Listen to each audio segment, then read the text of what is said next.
Hey guys, hey, hope everybody's doing well. Um, I really wanted to get back to the game last night. Um, Warriors Lakers. I actually saw the whole thing. Um, I usually don't watch whole games unless it's like playoff times. I love watching highlights and just look at the stat sheet and all and so forth. But last night, I was really excited the NBA being back and all that. So, um, but yeah, I mean, we saw the game. Um, Golden State Warriors won. Uh, I'm actually more of a Warriors fan than a Lakers fan, so I was happy with it. But um, I think the Lakers' point of view is more interesting than the Warriors. I mean, the Warriors played about as well as I thought they would. Um, I think they still got a lot of deficiencies. They're still too Steph dependent. You have a lot of role players that stepped up, but I'm not sure that's going to be something they can rely on long term throughout the whole season. Um, but yeah, the Lakers, I think, the Westbrook trade was very controversial, and I remember talking about it, and I had a lot of doubts about whether it's going to work or not. And I think obviously after one game, we can't assume too much, but yeah, we'll see. I mean, like Westbrook couldn't shoot last night, and he has not been able to shoot his whole career, and so it makes it really easy for defenses like the Warriors last night because pretty much you just leave him open. I mean, you stay underneath, you leave him open, and you let other guys beat you. And Anthony Davis and LeBron had amazing games. I thought LeBron was unbelievable. Um, Obviously, the Lakers struggled at the line, which is a big problem. But besides that, you know, I thought they in terms of LeBron's game, like he had a just I mean, if he shoots like that all year, then it gives me hope that the Westbrook thing could work out. Because honestly, they could just have him spot up a lot more, but that's not his game, and I don't think it's his game. I think LeBron's a better, I think he's gonna be better being the point guard, the facilitator. Man, you cannot play Russell Westbrook and Rajon Rondo in the same. I mean, I just don't see that work. Um, but to the Lakers' credit, they've added a lot of guys. I thought they filled out the roster. Palinka filled out the roster a lot better than I thought he would be able to.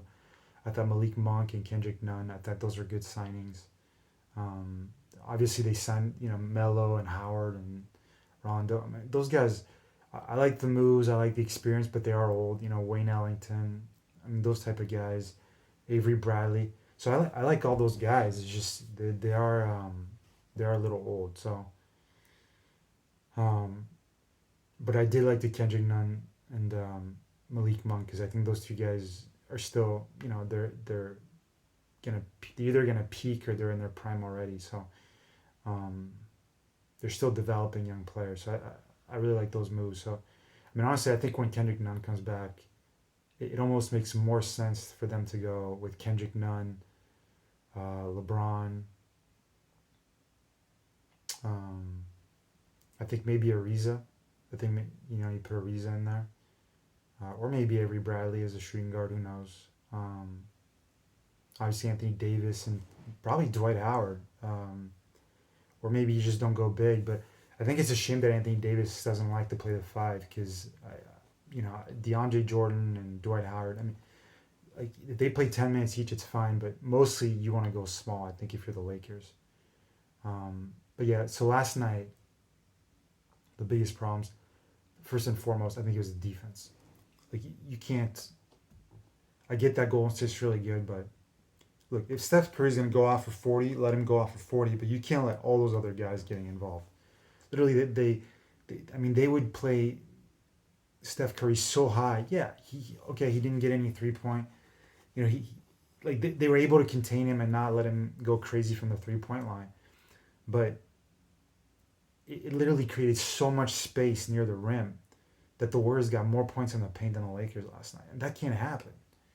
Like that cannot happen. When you have the bigger lineup, you got to dominate the paint and you got to dominate rebounds. They didn't rebound. So, is it concern for Lakers? A little bit because you kind of saw except for on the defensive end on the rebounding, but offensively it was concerning for me because you saw what you expected to see, you know, from this team offensively, which they're gonna have a hard time integrating Russell Westbrook, and he should almost come off the bench, I think. But defensively, they got to be way better than what they were. I mean, they under Frank Vogel, and with that team and how old they are, they're gonna have to slow up the pace and play some defense and be really physical. And you could tell in the first three quarters they were trying to be really physical, and they were. In the fourth, I felt like I don't know. I don't know if it was loss of energy, but which is a concern too because of their age as a group. I don't know.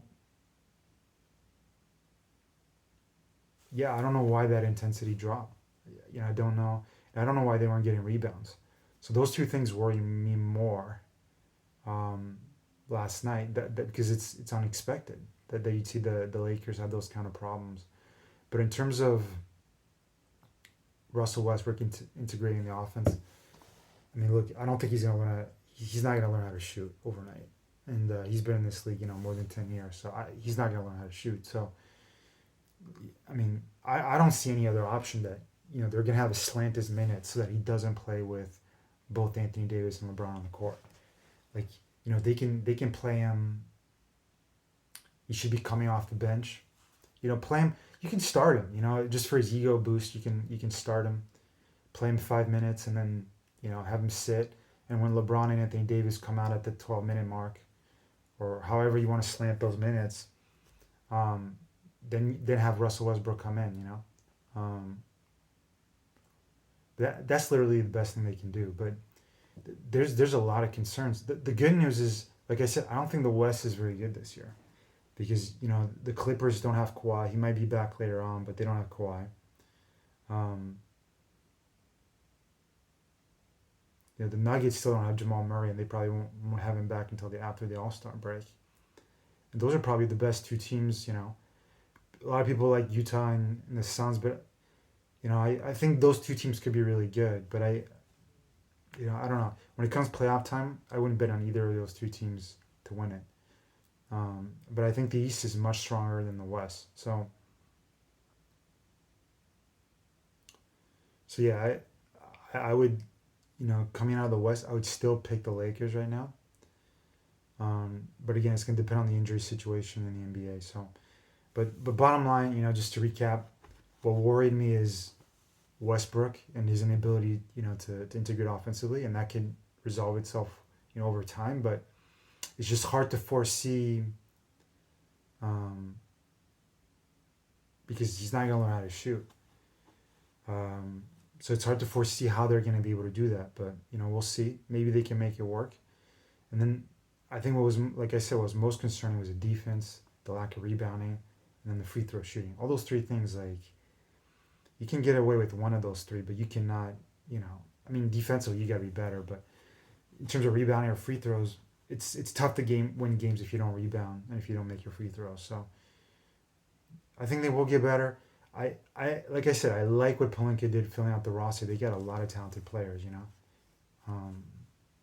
It's just a matter of finding the right combinations. But I think there's no way you're going to get 20 from Westbrook, 25 from LeBron, and 27 from AD. I just don't see a chemistry that would make that work. So I don't know. We'll see as it goes on. But hey, I'm just happy the NBA's back, and just keep tuning in. Thank you. All right, enjoy